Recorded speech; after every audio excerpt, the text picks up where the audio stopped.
What's up, guys? How are you? It is a Tuesday morning for the Daily Juice podcast. With me, Matt Perrault. Each and every morning, we're here on BettingPros.com. Always being brought to you by BetMGM. You guys get the audio wherever you get your audio podcasts. Video on the YouTube channel for Betting Pros. $10 bet gets you $150 at BetMGM with the sign-up bonus code of Juice150. Okay, so 2-0 night last night. Creighton gets a big first half lead. Coasts to a nice easy win against Georgetown.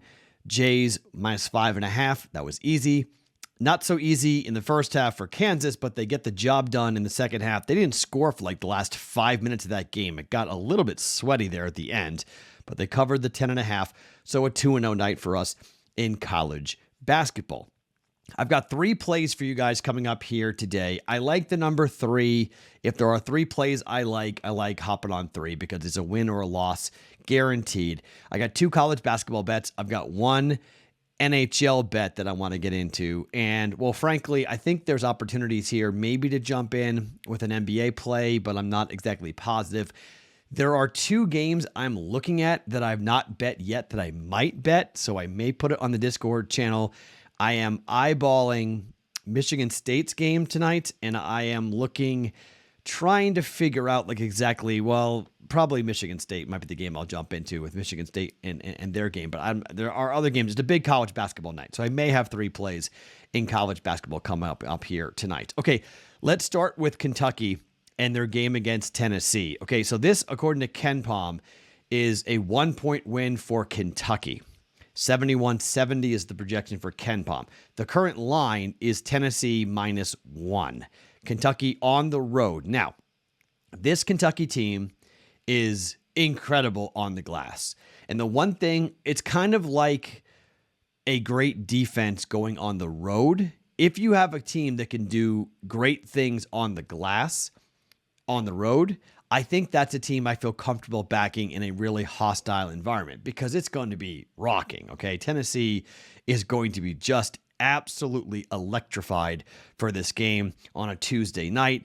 It's the game of the night in college basketball, and frankly, Kentucky hasn't been great against the spread this year. In fact, they have a losing record against the spread. They're 12-13 overall, 4-6 against the number on the road. They're 5-7 against teams in the SEC. But Tennessee, even though they're 14-10 overall ATS, they're 7-6 at home, and, well, they've only covered 2 of the last 4 times out. And I think in the first matchup, they lost by 28 points, okay? They were catching 4.5 points on the road, and they lost by 28. Now here is Kentucky on the road again, and they're catching a point. Seems like a little bit of an overcorrection to me, a little bit. I mean, this is a Kentucky team right now that's really, really hot in terms of straight up wins. They've won 6 games in a row. They have won 10 of 11, and they have covered 2 of the last 4, 3 of the last 5. Not an outstanding number. They're 5-5 over the last 10, 3-2 over the last 5, but they did win and cover in their last game at home against Florida, laying 10 points. So last time on the road, they were laying 10.5 against South Carolina. They won by 10 on the road against Alabama. The last time they played in a really big marquee road game was catching 1.5 points. They won by 11. I think the difference of this game is Kentucky on the glass.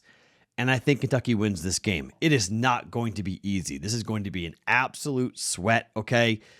My tendency is to take the home team here, okay? My initial first read is take the home team. But I think in terms of the rebounding discrepancy and what we're going to see, I think that's why Kentucky won by 28 points in the first game. I mean, this is the 5th best rebounding team in the country in Kentucky. Some might say they're the best. And frankly, Tennessee is not great. They're outside of the top 85 in overall rebounding. I mean, offensive rebounding, this team for Kentucky is incredibly, I mean, they crashed the glass as well as anybody in the country. They average 11.5 offensive rebounds a game. That's 10th best in the country. They're really difficult. And then defensive rebounding, Tennessee, 22.8. That's 134th in the country. I mean, that to me is a monster discrepancy. Kentucky's also really good on the defensive glass, top 15 rebounding in the defensive glass, and offensive rebounding for Tennessee. They're 203rd, or I guess, sorry, they're 24th, but their defensive rebound in the game is 203rd. So it's just not great. I don't think defensive rebounding, offensive rebounding on the glass in general, Kentucky with a big advantage. That's where the game is won. If I'm catching 1 point, I'm going to take the team that can rebound better, team that's more physical, Kentucky +1 for a half a unit. Second bet in college basketball tonight. And man, is this going against all of my tendencies. When I went to break down Villanova on the road at Providence, my first gut was bet Providence +4.5. Okay. Started to do some research, started to look around, and really, this is coming down to the fact that Villanova is 12-3 in conference, and Providence is 11-1. Providence also is 14-0 at home. They haven't lost yet. On the road, Nova is 7-4. Providence has won 8 games in a row. Nova has won 3 games in a row. Ken Pom has this as a 3-point win for Villanova. It's 4.5, the number. This is why I'm taking Villanova. And it goes against everything in my power. It goes against everything in my mind. Home dog that's won this many games in a row. Home dog that hasn't lost at home yet. But I'm going to buck all those trends. And I feel like everyone's going to be on Providence tonight. I could be wrong. Maybe everyone comes in on Nova because of the experience. But I think in February, this is where Jay Wright does an incredible job with mismatches and finding where his team can take advantage of the other teams. I think in terms of a matchup, I think Providence may have a difficult time here keeping track of the basketball. I think Nova's ability to turn the team over is going to be significant. This is a team that turns the ball over a lot for Providence. They're 142nd in the country in turnovers, 18th in turnover percentage here for Villanova. They do a really good job of protecting the basketball. They get after their opponent. They try to turn their opponent over. And I think it's a difficult situation when you have an experienced pressing team. And frankly, Providence can win the Big East and kill 2 units that I've got on this. I was hell-bent on Nova winning it all in the Big East regular season title. They lose this, it's pretty much lights out. And I think when you put Villanova in their backs against the wall, I think they win this game. The question is, can they cover 4.5? And I'm going to hope for free throws late, that they get fouls. And this is one of those games where they're up by 3 late, missed shot, foul. We get a couple of free throws. They win the game by 5 or 6 points. This is not going to be a runaway, okay?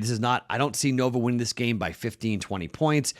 Providence is going to be right there. They're really physical. They're always really good. And they might be the best team in the Big East. We're going to find out tonight if they can beat Villanova. This is the first time these teams will play in 2022, okay? They will play twice. They play, they play tonight, and then they play on March 1st in Nova, okay? So on the road, really tough place to play, but this is 2 top 10 teams going up against each other. I think Jay Wright's team's more experienced, and I think that they know if they lose this game, they're in deep trouble. Nova will wind up playing on the road at Providence, at home against Georgetown, which is a win, then on the road at UConn, tough place to play, and then home for Villanova, really tough place to play. They beat Seton Hall in their last game at home, tough game. They won by 6. Maybe looking ahead to this Providence game just a little bit. But this is a game, if Nova's going to win the Big East regular season crown, they got to beat Providence twice. That simple. It's all in front of them. A regular season crown is right there. I'm going to take Nova to win. I'm going to go against everything that's screaming home dog, hot team, take Providence. I like Nova better. I liked them better in the regular season. I'm going to take and lay the 4.5 points with a road favorite. Ugly, difficult, tough game. Don't blame you if you're like, Matt, I'm fading this. Not mad about it at all, okay? I'm just taking Nova because I've liked Nova all year, and it's excuse my language, but it's nut cutting time here for Villanova. Do or die. Put up or shut up. Time to win on the road. And I think if they win, they cover. I'll lay the 4.5 points, even though it's 2 possessions and it's ugly and scary and we may need help with free throws and blah, blah, blah. Nova minus 4.5 for a half a unit.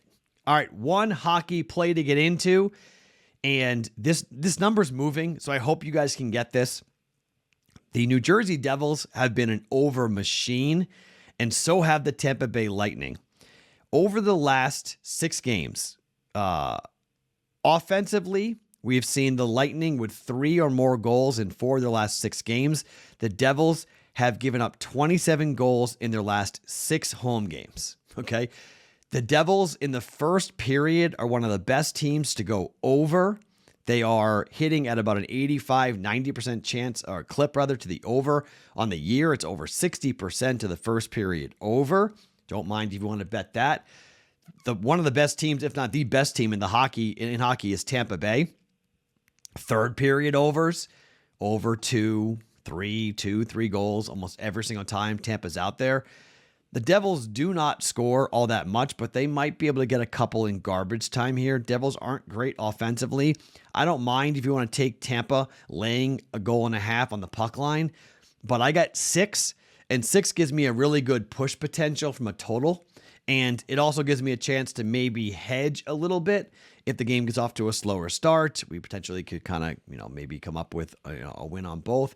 If it gets off to a really slow start, drops down to 4, game falls 5. We can middle it potentially and save the over bet hedge a little bit, if you will. 6 is a good number in my opinion because we haven't bet many totals of 6, but this is a total that I do like. 6.5, I don't really love, but I like 6, so it gives us a real good chance to get a push. May need an open net goal to get there. 4-3, 5-2, somewhere in that range to get a W here on this. But I'm going to go ahead and say over 6 goals, Tampa Bay at New Jersey, this game at 7:05 Eastern time. Take the over 6 goals at minus 125 for a half a unit. Okay, so 3 bets, half a unit each going here tonight. We're going to take Nova on the road, minus 4.5. Kentucky on the road, +1 at Tennessee. And the over 6 goals at minus 125 for Tampa and New Jersey tonight here in the NHL. My name is Matt Perrault. Follow me on Twitter at SportsTalkMatt. Each and every morning, it's Daily Juice Podcast, always being brought to you by BetMGM.